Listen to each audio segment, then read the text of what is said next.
as Nabers goes for 878 in those 2 touchdowns. Singletary was over 100 yards from scrimmage. And the Giants look like a pretty good team over the last couple of weeks with a 21-15 victory in Cleveland. And here's Nabers, second only to Bobby Johnson for most career receiving yards through your first 3 games going back to 1948. Johnson had 281 back in '84. Malik Nabers 271. That's more than Sterling Shepard back in 2016. And Nabers is scoring touchdowns as well.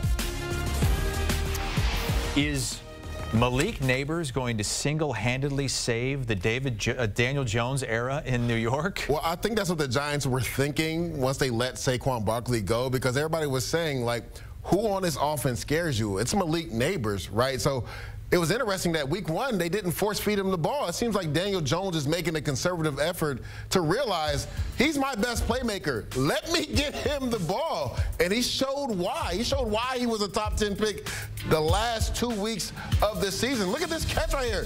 Give me the ball, right? 50-50 jump ball. He goes up top, Martin Emerson's head, and comes away with it. He's a really good route runner, and he's just explosive with the football in his hand. So to your point, maybe Daniel Jones finally realizes, you know what? I'm just going to get this guy the ball because he's going to give me the best opportunity to have success. And Daniel Jones was real efficient with the football, but it helps when you target your top receiver on the outside.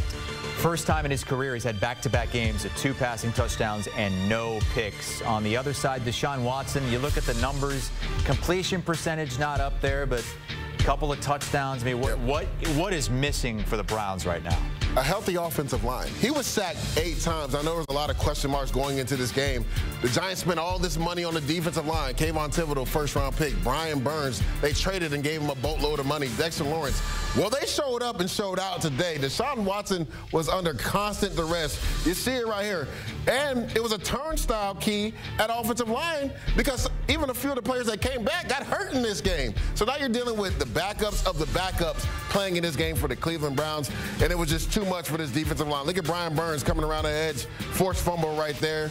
Another turnover from the Cleveland Browns. But the defensive line from the Giants, this is what everybody has been waiting for. They feasted today on that beat-up Cleveland Browns offensive line. Once again, another week of pretty big upsets in the National Football League.